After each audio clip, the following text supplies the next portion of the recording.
Dans le petit village d'Ikaba, juste à côté d'Igboakpa, les 500 habitants ont tous très peur de la forêt. Dès que la nuit tombe, ils ont l'habitude d'entendre des bruits étranges qui proviendraient de la forêt. Vous entendez le cri des enfants, des bébés, des mamans dans votre cour. Ou il y en a des esprits qui viennent vous frapper à la porte. On a souvent l'habitude d'entendre des cris des bébés et sans voir ces bébés-là ou des pas, des sons de pas d'une foule. Et parfois même, on arrive à assister à des situations où les gens sentent sur leur corps des coups de fouet, et fouet bien administrés sans voir ceux-là qui les donnent. Avant, on ne pouvait même pas rester au bord de la voie la nuit. On entend les cris des enfants dans cette forêt, des gens qui chantent. Il y a des églises. Il y a beaucoup de choses dans cette forêt.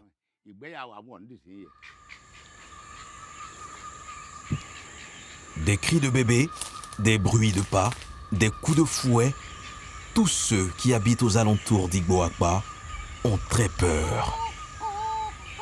Et c'était de la débandade totale au niveau de la communauté. Vous savez, toutes les agglomérations que vous voyez devant la forêt là, les gens sont incapables de dormir la nuit. Et dans le village, certains témoignages ne se limitent pas au bruit. Des habitants affirment avoir observé des êtres étranges sortir de la forêt.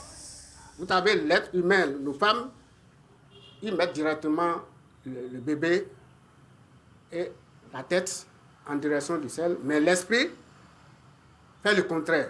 Renverse son bébé, la tête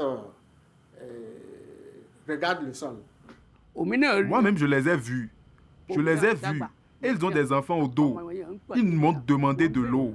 Et je les ai vus retourner dans la forêt.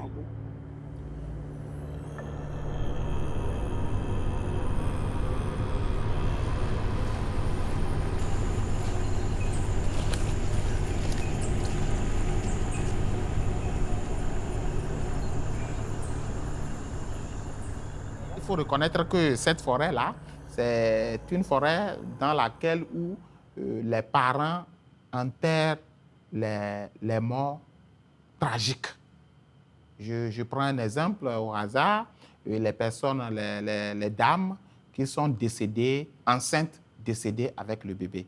Chez nous, c'est des faits qui doivent être, c'est des décès qui doivent être accompagnés des rituels nécessaires pour pouvoir laver la communauté du malheur qui s'abattent sur elle.